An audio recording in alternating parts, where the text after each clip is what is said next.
भोजपुरिया fans का हमारे Krishna news channel में बहुत बहुत स्वागत है। आप सभी के लिए भोजपुरी की पारिवारिक फिल्म लेके आया हूँ जिसका नाम है छोटी बहू। इसमें आपको प्यार, त्याग और भरोसे की मजबूत कहानी आपको देखने को मिलेगी। इस फिल्म में हमारी स्टार कास्ट की अगर बात करें तो अमरपाली दुबे जी आपको देखने को मिल जाएंगे। उसी के साथ अन्य कलाकार आपको देखने को मिल जाएंगे। यह एक भोजपुरी पारिवारिक ड्रामा फिल्म मूवी होने वाली है। आप सभी के लिए अभी 2 दिन पहले यूट्यूब पर डाली गई है। आप सभी यूट्यूब पर जाकर छोटी बहू सर्च कर जरूर देखिएगा। एक पारिवारिक और ड्रामा फिल्म मूवी होने वाली है। आप सभी के लिए ज़बरदस्त भोजपुरिया की यह फिल्म यूट्यूब पर डाल दी गई है।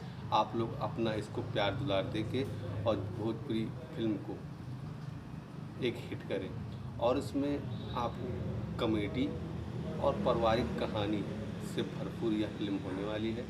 अगर आपको ऐसी ही भोजपुरिया फिल्म देखना पसंद करते हैं तो हमारे कृष्ण न्यूज़ चैनल को सब्सक्राइब कर लीजिएगा, जिससे आपको न्यू फिल्म का अपडेट वीडियो के माध्यम से मिल जाया करेगा। जय भोजपुरी। फिर मिलते हैं कोई नई फिल्म के साथ। जय भोजपुरी।